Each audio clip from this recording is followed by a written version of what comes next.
તો અમદાવાદની અંદર વાઇબ્રન્ટ સમિટની ઉજવણી ચાલી રહી છે અને તબક્કે પીએમ નરેન્દ્ર મોદી પણ ઉપસ્થિત છે। હાલ એ તમામ ઉદ્યોગપતિઓ પોતાના એ તમામ એક્સપિરિયન્સીસ શેર કરી રહ્યા છે કે જે આ સમિટ સાથે તેમણે જોયા છે। To set up their business in Gujarat. And as the current result, we already have almost 360 Japanese companies, offices and factories in Gujarat. And in Mandal GIDC, 9 Japanese companies are under operation for their manufacturing. And ladies and gentlemen, I'm really happy to tell you that we are now after COVID, and the biggest ever momentum between us is coming. We have 5 offices in India, and every office is very busy receiving the guests and business teams from Japan, and we discuss every day about their future business in India. So JETRO now promotes Japanese business opportunities in Gujarat into more diversified sectors like semiconductor, green hydrogen, renewable energy, electronics, and the pharmaceutical sectors. We also started work with the startup ecosystem in Gujarat to be connected to Japanese industries. Even before next Vibrant Gujarat, we plan to invite one Japanese business delegation focusing on the semiconductor electronics, which will happen 8 to 9 November. Of course, we will again organize Japanese business delegation for next Vibrant Gujarat. We would like to show every new opportunity and happening in Gujarat to attract them. And I wholeheartedly thank Honorable Prime Minister Shri Narendra Modi ji for his important guidance and vision to make India best place for investment. I also thank Honorable Chief Minister of Gujarat for extending support to us always. The state administration is always available with necessary support to us. And lastly, as the most trusted partner organization, JETRO expresses again our commitment to work together with Gujarat, explore a new opportunity and relation between India and Japan. Arigatou gozaimasu. Thank you very much.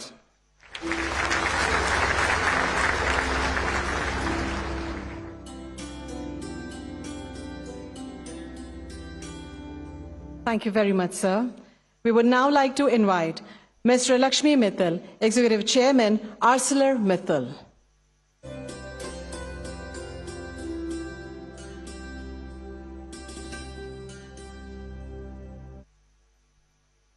माननीय प्रधानमंत्री नरेंद्र मोदी जी, आदरणीय मुख्यमंत्री श्री भूपेंद्र भाई पटेल, आदरणीय Acharya Devvrat, friends and countryman, आप सबको मेरा नमस्कार। आज वाइब्रेंट गुजरात के 20 साल पूरे करने के इस उत्साहित अवसर पर मुझे आप सबके बीच होने पर बहुत गर्व और खुशी महसूस हो रही है। ऑनरेबल प्राइम मिनिस्टर जी, आज से ठीक 20 साल पहले साल 2003 में जब आप मुख्यमंत्री थे, आपने वाइब्रेंट गुजरात इन्वेस्टर समिट की शुरुआत की थी और आज देश के लगभग हर राज्य में ग्लोबल इन्वेस्टर मीट होने लगे हैं। इसका परिणाम है कि इंटरनेशनल इन्वेस्टर कम्युनिटी के लिए आज भारत एक मैग्नेट की तरह है, जहां सभी देशों के निदेशक एफडीआई लगाने के लिए उत्सुक है। आज भारत दुनिया की फास्टेस्ट ग्रोइंग इकोनॉमी कहलाता है। प्राइम मिनिस्टर जी, ये सब आप ही की दूरदर्शिता और कार्यकौशल का प्रतीक है। इस साल जी प्रेसिडेंसी के दौरान विश्व भर में भारत की छवि और ऊंची हो गई है। G20 भारत की डिप्लोमेटिक और ऑर्गेनाइजेशनल सक्सेस का प्रतीक तो है और साथ ही एक ग्लोबल कंसेंसस बिल्डर के रूप में भी उभर कर आया है। आज हम इस सब खुशी के मौके पर एकत्रित हुए हैं, तो मैं देख रहा हूं क्यों गुजरात एक लीडिंग इंडस्ट्रियल स्टेट क्यों कहलाता है। यहाँ petrochemicals, automobiles, pharma, port, textiles आदि ट्रेडिशनल इंडस्ट्रीज और आधुनिक इंडस्ट्री 4.0 टेक्नोलॉजी उपयोग करने वाले उद्योग जैसे electric vehicle, green hydrogen, renewable energy, semiconductor आदि एक साथ देखने को मिलते हैं। गुजरात प्रभावशाली ढंग से ग्लोबल कॉम्पिटिटिवनेस दर्शाता है एवं इंडस्ट्रीज को reliable infrastructure, stable policy environment और प्रोफेशनल एडमिनिस्ट्रेशन उपलब्ध कराता है। श्री भूपेंद्र भाई पटेल जी के कुशल नेतृत्व में गुजरात सरकार ने सभी स्तरों पर निवेश प्रस्तावों को स्ट्रीमलाइन करने के लिए विभिन्न उपाय पेश किए हैं ताकि सभी निवेशकों को जल्द से जल्द मंजूरी मिल सके और पॉलिसी अनसर्टेनिटी को खत्म करके आगे बढ़ा जाए। 27 जनवरी 2022 को ArcelorMittal निप्पन स्टील इंडिया ने गुजरात सरकार के साथ 1 लाख करोड़ रुपए से अधिक के निवेश के लिए MOU किया था और मुझे कहने में बेहद खुशी हो रही है कि उन MOU के तहत हमारे हजीज पेंशन प्रोजेक्ट, जिसका भूमि पूजन माननीय श्री प्रधानमंत्री और मुख्यमंत्री जी ने किया, आज वो तेजी से प्रगति कर रहा है। करीब 20,000 से अधिक लोग प्रोजेक्ट कंस्ट्रक्शन में प्रतिबद्धता से जुड़े हुए हैं और हमें पूरा विश्वास है कि केंद्र और गुजरात सरकार के सहयोग से हम इस प्लांट को 2026 में कमीशन करने में सफल होंगे। इसके साथ साथ renewable energy projects with storage facilities और पोर्ट्स में भी निवेश किए जा रहे हैं। हमारी प्रोडक्शन कैपेसिटी को पहले चरण में 2 गुना और फिर 3 गुना करने का लक्ष्य बनाया है। इसके तहत टेक्नोलॉजिकली एडवांस प्रोडक्ट्स बनाएंगे और भारत को इंपोर्ट सब्स्टिट्यूशन और आत्मनिर्भरता की ओर लेके जाएंगे। हम सस्टेनेबिलिटी की तरफ भी पूरी तरह कमिटेड हैं। जितना मैं फिजिकल स्ट्रक्चर में निवेश करने में विश्वास रखता हूं, उतना ही मैं टैलेंटेड वर्कफोर्स के स्किल डेवलपमेंट में अहमियत देता हूं। ऐसे समय में जब भारत दुनिया को अपनी तरफ आकर्षित कर रहा है, एक टैलेंटेड वर्कफोर्स जो स्मार्ट मैन्युफैक्चरिंग और इंडस्ट्री 4.0 टेक्नोलॉजीज में सक्षम हो, उसे हमें विकसित करना है। मैं दुनिया के अलग अलग देशों में जाता हूं और यहाँ बात सुनने को मिलती है, ये भारत का मोमेंट है जो हमें अमृत काल की तरफ ले जा रहा है। प्रधानमंत्री जी और मुख्यमंत्री जी, हम इस आयोजन में मुझे आमंत्रित करने के लिए एक बार फिर धन्यवाद। मैं आपकी हर सफलता के लिए कामना करता हूं। नमस्कार, जय हिंद।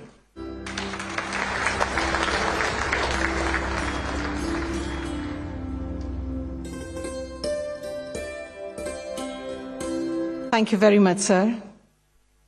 આજે જ્યારે ગુજરાત વિકાસની હરણફાળ ભરી રહ્યું છે, ત્યારે આવો આપણા ગુજરાતના મૃદુ અને મક્કમ મુખ્યમંત્રી શ્રી ભૂપેન્દ્રભાઈ પટેલને તેઓના પ્રાસંગિક ઉદ્બોધન માટે ઉત્સાહભેર આવકાર આપીએ.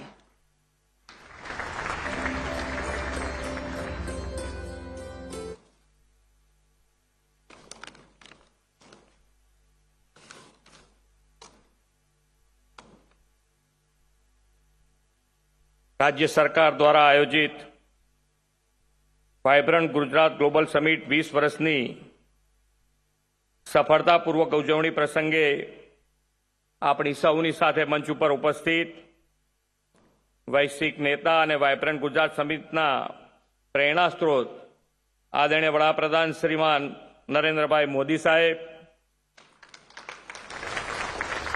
રાજ્યના સન્માનીય રાજ્યપાલ મહોદય श्री आचार्य देवव्रत जी, प्रदेशना अध्यक्ष और नवसारीना लोकप्रिय सांसद श्री CR पाटिल जी, मारा साथी मंत्री श्री बलवंतसिंह राजपूत, जगदीश भाई विश्वकर्मा, श्री हर्षद भाई संघवी, मेयर श्रीमती प्रतिभाबेन जैन, वेल्सपान ग्रुपना chairman Shri BK Goenka ji, ArcelorMittal ग्रुपना executive chairman Shri LN Mittal ji, सुजुकीना director general Shri Takashi Suzuki, मुख्य सचिव श्री राजकुमार जी, मंत्रिमंडलना मारा साथी सांसद सभ्यों, धारासभ्यों, संगठन पदाधिकारी, आमंत्रित उद्योग जगतना गणमान्य महानुभावों, उपस्थित अधिकारीगण, प्रेस मीडियाना मित्रों, सौने मारा नमस्कार। योगदान आपवा कटिबद्ध छे। वडाप्रधानश्रीना प्रयासोथी દેશની પહેલી સેમિકન્ડક્ટર ફેસિલિટી માઇક્રોન દ્વારા ગુજરાતમાં સાણંદ ખાતે શરૂ થવાની છે. તેના પ્લાન્ટનું ખાતમુહૂર્ત તાજેતરમાં જ થયું છે. ગુજરાતે સેમિકન્ડક્ટર્સ અને ડિસ્પ્લે ફેબના ઉત્પાદન માટે ભારતમાં મોસ્ટ ફેવર્ડ ડેસ્ટિનેશન બનવાનું લક્ષ્ય રાખ્યું છે. Green hydrogen, artificial intelligence, 5G, advance materials, cloud computing અને ઈ કોમર્સ જેવા ભારતના ઉભરતા ક્ષેત્રોમાં પણ ગુજરાત ધ્યાન કેન્દ્રિત કરી રહ્યું છે. વડાપ્રધાનશ્રીના માર્ગદર્શન હેઠળ ગુજરાત આવનાર વર્ષોમાં ગ્રીન હાઇડ્રોજન હબ બનીને વિશ્વના ક્લાઇમેટ ચેન્જના પડકારો સામે અને ગ્લોબલ સસ્ટેનેબિલિટીમાં પોતાનું યોગદાન આપવા માટે તૈયાર છે. ગુજરાત પોતાની આવી ક્ષમતા ઉજાગર કરીને દુનિયાના દેશો માટે ગેટવે ટુ ધ ફ્યુચર બનાવવા સજ્જ છે. આદરણીય વડાપ્રધાનશ્રીએ આવનાર વર્ષોને દેશનો અમૃતકાળ બનાવવાની સંકલ્પના આપી છે.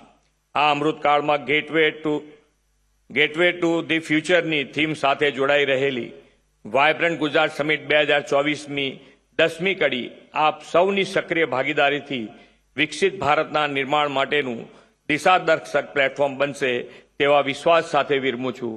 ભારત માતા કી જય. વંદે માતરમ. જય જય ગરવી ગુજરાત.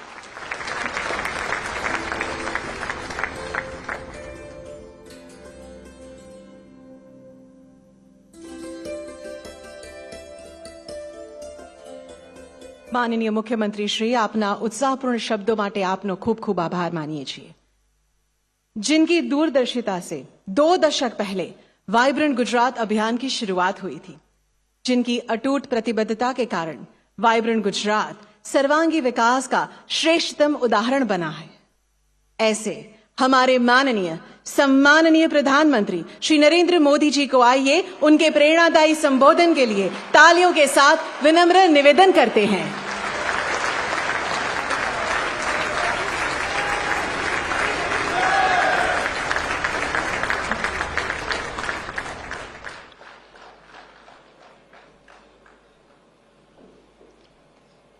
मंच पर विराजमान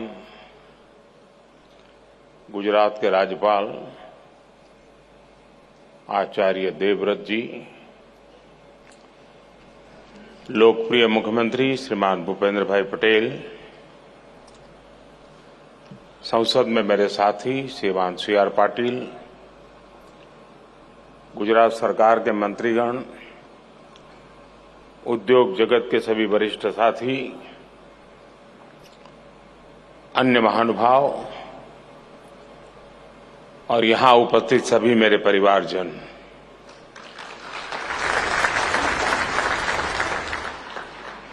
बीस साल पहले हमने एक छोटा सा बीज बोया था. आज वो इतना विशाल और बृहद वाइब्रेंट वटवृक्ष बन गया है.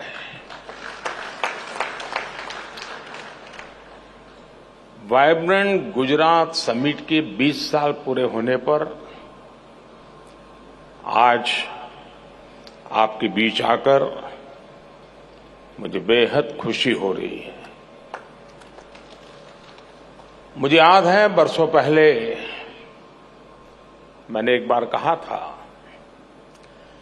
वाइब्रेंट गुजरात ये सिर्फ ब्रांडिंग का आयोजन भर नहीं है, बल्कि इससे बढ़कर बॉन्डिंग का आयोजन है. दुनिया के लिए ये सफल समिट एक ब्रांड हो सकती है, लेकिन मेरे लिए ये एक मजबूत बॉन्ड का प्रतीक है. ये वो बॉन्ड है जो मेरे और गुजरात के 7 करोड़ नागरिकों से उनके सामर्थ्य से जुड़ा हुआ है. ये वो बॉन्ड है जो मेरे लिए उनके असीम स्नेह पर आधारित है. साथियों, आज मुझे स्वामी विवेकानंद जी की भी एक बात याद आ रही है. स्वामी विवेकानंद जी ने कहा था कि हर काम को 3 चरणों से गुजरना पड़ता है। पहले लोग उसका उपहास उड़ाते हैं, फिर उसका विरोध करते हैं और फिर उसे स्वीकार कर लेते हैं। और खासकर तब जब वो आइडिया उस समय से आगे का हो। 20 वर्ष एक लंबा कालखंड होता है। आज की जनरेशन के युवा साथियों को पता भी नहीं होगा कि 2001 में आए भीषण भूकंप के बाद गुजरात की स्थिति क्या थी। भूकंप से भी पहले गुजरात लंबे समय तक अकाल की भयंकर स्थिति से जूझ रहा था।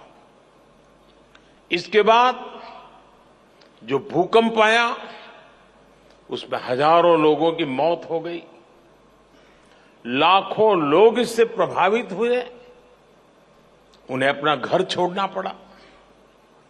अकाल और भूकंप के अलावा उसी समय गुजरात में एक और बड़ी घटना हुई। Madhavpura mercantile cooperative bank collapse हो गया। इसकी वजह से 133 और कोऑपरेटिव बैंक में ये तूफान छा गया। पूरे गुजरात के आर्थिक जीवन में हाहाकार मचा हुआ था। एक तरह से गुजरात का फाइनेंशियल सेक्टर संकट में आ गया था। उस समय मैं पहली बार विधायक बना था। मेरे लिए ये भूमिका भी नई थी। शासन चलाने का कोई अनुभव नहीं था, लेकिन चुनौती बहुत बड़ी थी। इस बीच एक और घटना घट गई। गोधरा की हृदय विदारक घटना हुई और उसके बाद की परिस्थितियों में गुजरात हिंसा की आग में जल उठा। ऐसे विकट हाल की शायद किसी ने कल्पना की होगी। मुख्यमंत्री के तौर पर भले उस समय मेरे पास ज्यादा अनुभव नहीं था, लेकिन मेरा गुजरात पर, अपने गुजरात के लोगों पर अटूट भरोसा था।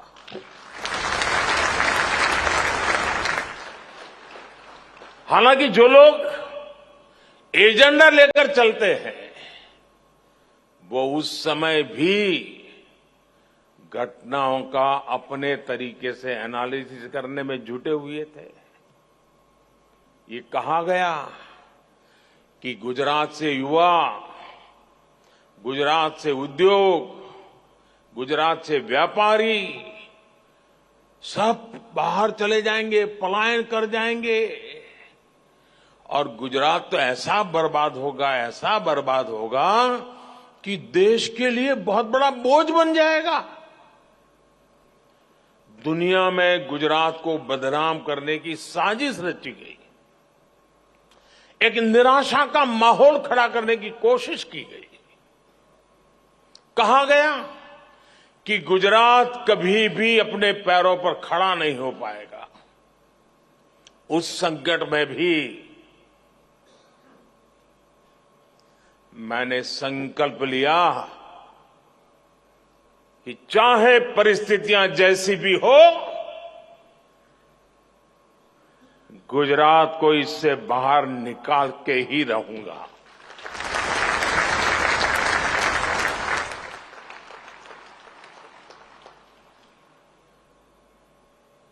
हम गुजरात के पुनर्निर्माण ही नहीं बल्कि उसकी आगे की भी सोच रहे थे और इसका एक प्रमुख माध्यम हमने बढ़ाया वाइब्रेंट गुजरात समिट को। एक गुजरात का आत्मविश्वास बढ़ाने और उसके जरिए विश्व से आंख से आंख मिलाकर बात करने का ये माध्यम बन गया।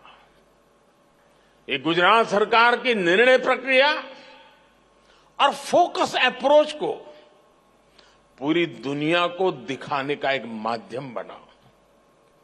ये गुजरात सहित भारत की औद्योगिक क्षमता को विश्व के समक्ष उजागर करने का माध्यम बना।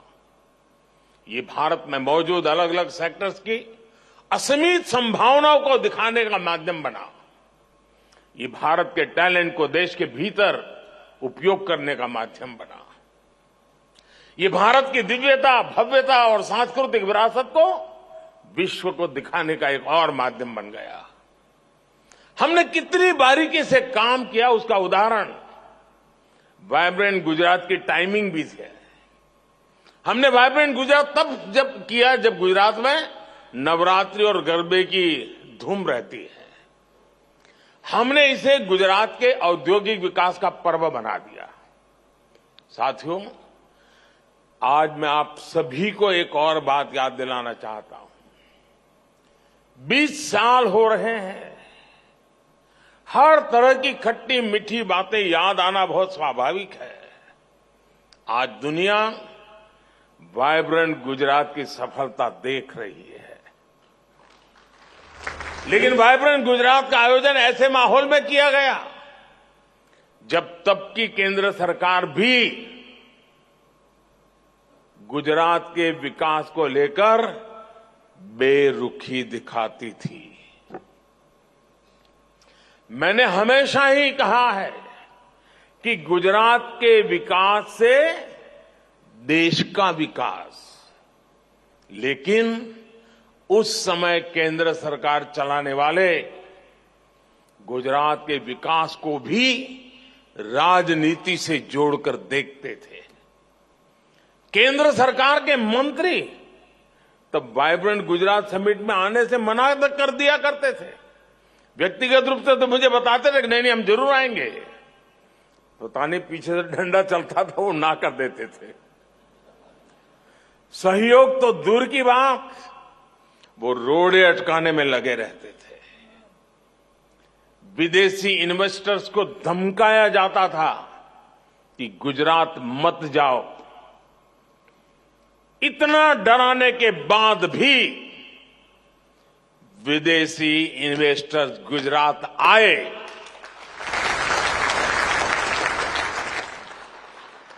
जबकि यहां गुजरात में उन्हें कोई स्पेशल इंसेंटिव नहीं दिया जाता था।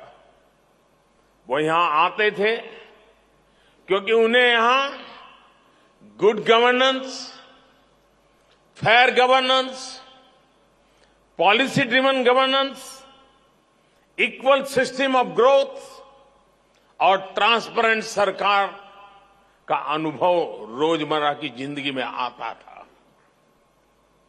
आप कल्पना कर सकते हैं, जब वाइब्रेंट गुजरात की शुरुआत की गई थी तब गुजरात में बड़े बड़े होटल भी नहीं थे जहां पर इतने सारे विदेशी मेहमानों को रुकवाया जा सके। जब सारे सरकारी गेस्ट हाउस भी भर जाते थे तो हमारे सामने सवाल होता था कि अब बाकी लोग कहां ठहरेंगे।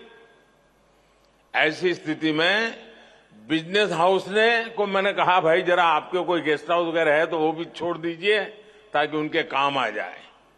यूनिवर्सिटी के गेस्ट हाउस तक का हमने उपयोग किया। उनके गेस्ट हाउस में मेहमानों को रुकने का इंतजाम किया गया। कुछ लोगों को बड़ौदा भी ठहराना पड़ा। साथियों, मुझे याद है 2009 में जब वाइब्रेंट गुजरात का आयोजन किया गया तब पूरी दुनिया में मंदी का माहौल था, मंदी की चपेट में दुनिया थी और सबने मुझे बताया, हमारे अफसर भी मुझे बता रहे थे कि साहब इस बार वाइब्रेंट गुजरात स्थगित कर दीजिए, ये फ्लॉप हो जाएगा, कोई नहीं आएगा। लेकिन मैंने उस समय भी कहा, जी नहीं, ये रुकेगा नहीं, ये होगा। अगर विफल हुआ तो आलोचना होगी और क्या होगा, लेकिन आदत छूटनी नहीं चाहिए।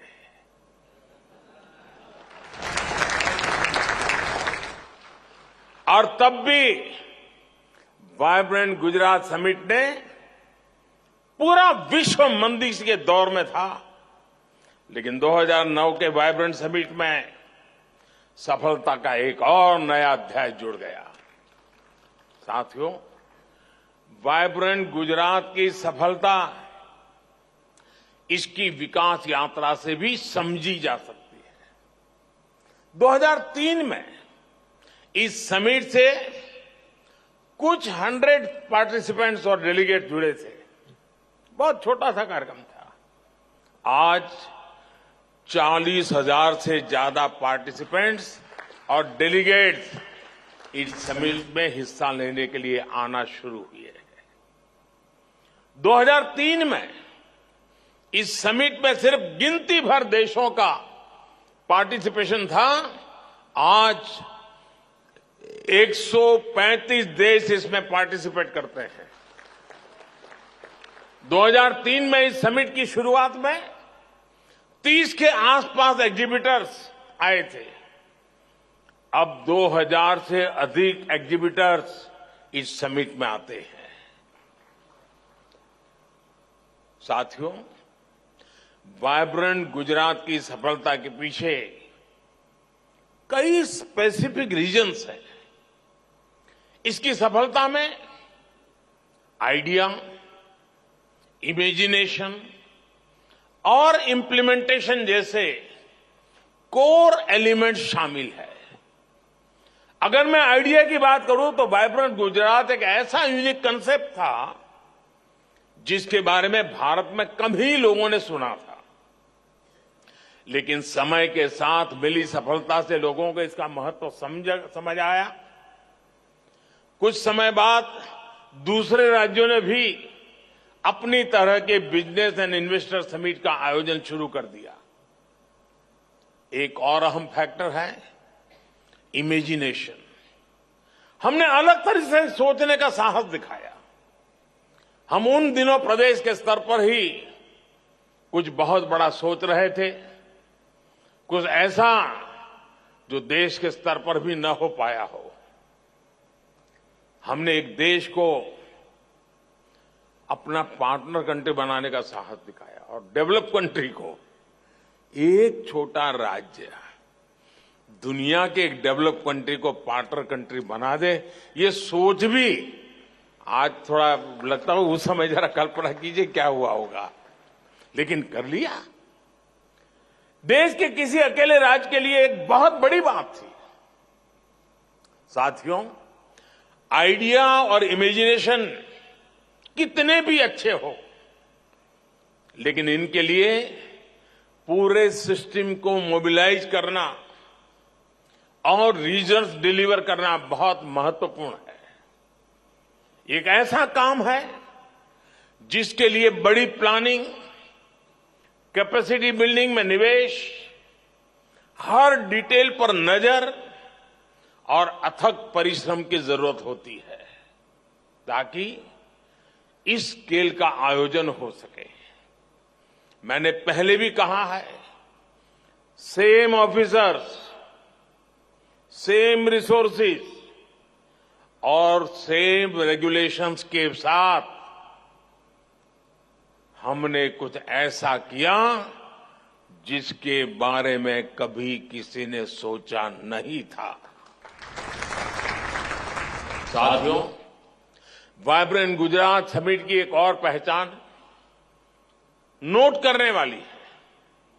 आज vibrant Gujarat one time event से एक इंस्टीट्यूशन बन गया है जिसका सिस्टम और प्रोसेस सरकार के भीतर और सरकार के बाहर साल भर स्वतः चलता रहता है। चीफ मिनिस्टर्स बदले, करीब करीब पुराने लीडिंग ऑफिसर तो सारे के सारे रिटायर्ड हो गए। जो 2001 में पहली बार गुजरात आए होंगे ऐसे अफसर आज गुजरात संभाल रहे हैं, सीनियर हो गए हैं। समय बदला, लेकिन एक चीज नहीं बदली। हर बार वाइब्रेंट गुजरात सफलता की नई ऊंचाई तक पहुंचता रहा। ऐसा इसलिए हुआ क्योंकि हमने प्रोसेस को संस्थागत बना दिया। इस सफलता की जो कंसिस्टेंसी है, उसके लिए यही ताकत इसका आधार है। और इसके लिए इंफ्रास्ट्रक्चर पर भी वैसे ही बल दिया। कहां कभी टागोर हॉल में कार्यक्रम होता था, फिर कभी यहां साइंस सिटी में ही तंबू लगा करके कार्यक्रम किया था, और आज महात्मा मंदिर बन गया। साथियों, जिस भावना के साथ हमने वाइब्रेंट गुजरात समिट को आगे बढ़ाया, वैसा आमतौर पर हमारे देश में बहुत कम देखने को मिलता है। हम ये समिट करते थे तो गुजरात में, लेकिन हम इसके जरिए हर राज्य को लाभ पहुंचाना चाहते थे। बहुत कम लोग हैं जो हमारी सोच को आज भी समझ पाए हो। वो अपने एक दायरे में सिकुड़ करके बैठे हुए हैं। एक गुजरात का मुख्यमंत्री उस समय देश के मुख्यमंत्रियों को आग्रह करता था कि समिट हो रही है, आप भी अपना झंडा गाड़िए, आप भी अपना स्टॉल लगाइए, आप भी सेमिनार कीजिए। वाइब्रेंट गुजरात समिट में दूसरे राज्यों को भी शामिल होने के लिए अवसर दिया जाता था। हमने राज्यों को इनवाइट किया था, आप भी आइए, अपनी शक्ति इसमें लगाइए, फायदा उठाइए। हमने स्टेट सेमिनार का आयोजन किया जिसमें कई राज्य आते थे, और वाइब्रेंट समिट के दरमियान कहीं पर उड़ीसा का समिट चल रहा है, कहीं तेलुगु समिट चल रहा है, कहीं पर हरियाणा जम्मू कश्मीर का समिट चल रहा है। इसके अलावा गुजरात में आयुर्वेद का एक पूरे देश का समिट, प्रोग्रेसिव फार्मर्स का एक बहुत बड़ा summit, all India lawyer summit, ऐसे भांति भांति के वर्टिकल्स, इसका भी ताना बाना हम लगातार बनाते जाते थे। हम गुजरात का विकास भी नेशनल विजन के तहत कर रहे थे। साथियों, 20वीं शताब्दी में हमारा गुजरात, हमारी पहचान क्या थी? हम एक ट्रेडर स्टेट के रूप में जाने जाते थे। एक जगह से लेते थे, दूसरी जगह पे देते थे, बीच में जो भी दलाली मिले उससे गुजारा करते थे। ये हमारी छवि थी। लेकिन 20वीं सदी की उस छवि को छोड़ करके 21वीं सदी में गुजरात ट्रेड के साथ एक एग्रीकल्चर पावर हाउस बना, एक फाइनेंशियल हब बना, और एक इंडस्ट्रियल और मैन्युफैक्चरिंग इकोसिस्टम के रूप में उसकी एक नई पहचान बन गई। इसके अलावा गुजरात की ट्रेड बेस्ड रेपुटेशन भी काफी मजबूत हुई। इन सभी के पीछे वाइब्रेंट गुजरात जैसे आयोजनों की सफलता है, जो आइडिया, इनोवेशन और इंडस्ट्रीज के इंक्यूबेटर की तरह काम कर रहा है। हमारे पास पिछले 20 वर्षों के हजारों सक्सेस स्टोरीज और केस स्टडीज है। इफेक्टिव पॉलिसी मेकिंग और एफिशिएंट प्रोजेक्ट इंप्लीमेंटेशन से यह संभव हो सकता है। टेक्सटाइल और एपरल इंडस्ट्रीज के इन्वेस्टमेंट और एम्प्लॉयमेंट अभूतपूर्व बढ़ोतरी हुई है, जिसके कारण हमारा एक्सपोर्ट भी रिकॉर्ड बन रहा है। बीते 2 दशकों में हम अलग अलग सेक्टर्स में नए मुकाम तक पहुंचे हैं। ऑटोमोबाइल सेक्टर में 2001 की तुलना में हमारा निवेश करीब 9 गुना बढ़ा है। हमारे मैन्युफैक्चरिंग आउटपुट में 12 गुना बढ़ोतरी हुई है।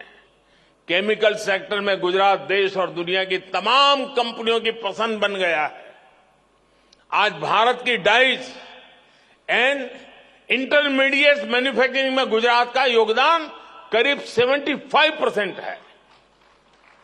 एग्रो और फूड प्रोसेसिंग इंडस्ट्री निवेश में गुजरात का हिस्सा देश में सबसे अधिक है। आज गुजरात में 30,000 से अधिक फूड प्रोसेसिंग यूनिट्स काम कर रहे हैं। फार्मा सेक्टर में गुजरात एक innovation driven, knowledge focus pharma industry के रूप में उभर रहा है। मेडिकल डिवाइसेज मैन्युफैक्चरिंग में 50% से ज्यादा और कार्डियक स्टेंट्स मैन्युफैक्चरिंग में करीब 80% हिस्सा गुजरात का ही है। जेम एंड ज्वेलरी इंडस्ट्री में तो गुजरात की सफलता अद्भुत है। पूरी दुनिया के प्रोसेस डायमंड्स का 70% से ज्यादा हिस्सा गुजरात का है। भारत के डायमंड एक्सपोर्ट्स में गुजरात का योगदान 80% है। सिरामिक सेक्टर की बात करें तो गुजरात का मोरबी क्षेत्र अकेले ही देश के सिरामिक मार्केट में 90% शेयर रखता है। यहीं पर सिरामिक टाइल्स, सैनिटरी वेयर और अलग अलग सिरामिक प्रोडक्ट्स की करीब 10,000 मैन्युफैक्चरिंग यूनिट्स हैं। गुजरात भारत में टॉप एक्सपोर्टर भी है। पिछले साल राज्य ने करीब $2 बिलियन का एक्सपोर्ट किया था। आने वाले समय में डिफेंस मैन्युफैक्चरिंग बहुत बड़ा सेक्टर होगा। साथियों, हमने वाइब्रेंट गुजरात की शुरुआत की